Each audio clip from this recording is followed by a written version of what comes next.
ginawa kong drop ceiling. So, tingnan na yung sa una kong download kung paano ginawa. Yung sa ilaw. Ito na yung finish niya.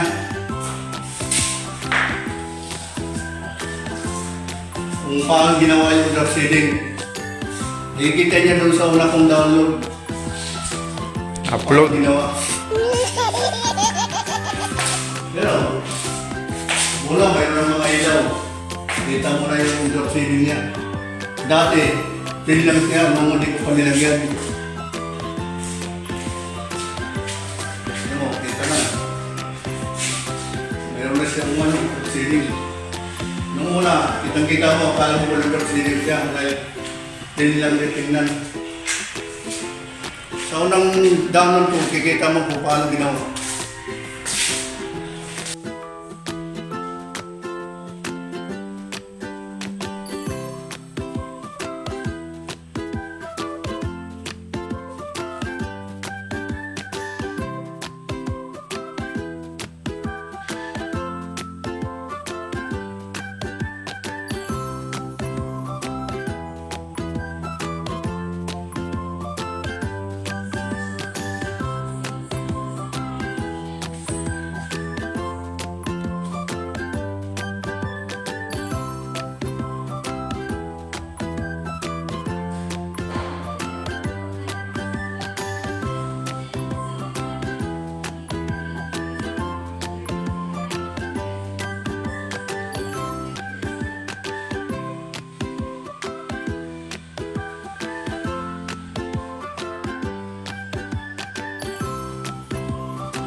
Ito yung kapuan niya.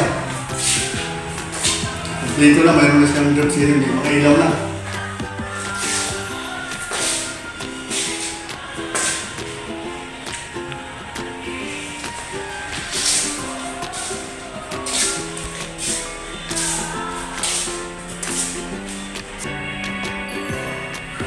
Sa unang download ko yan, nakikita niyo kung paano ginawa yung layout. Sa sunod, gawin natin yung cabinet naman. Sa isang linggo siguro, gawin ko yung cabinet. Tapos ito, handa na, no? Handa na, gawin ko ito. Lagay ko ng tiles, pero mauna muna yung gabay. Yung gabay niya. Magawin mo yung gabay, ang tiles. Tapos ito, cabinet mo lang ang gawin ko. Sa mga kwarto. Dito sa ito, may hanging cabinet dito eh. Sa counter ba? May cabinet dito, pupunta ron. Dito, nakahanger. Lagyan natin mga lalagyan ng mga alak. Yung hanging cabinet niya.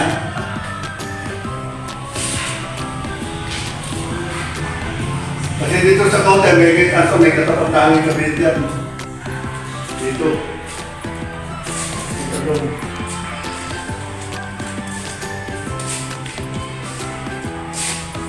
Dito may cabinet din dito.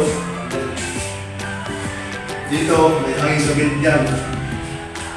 Sapat dito sa counter bar.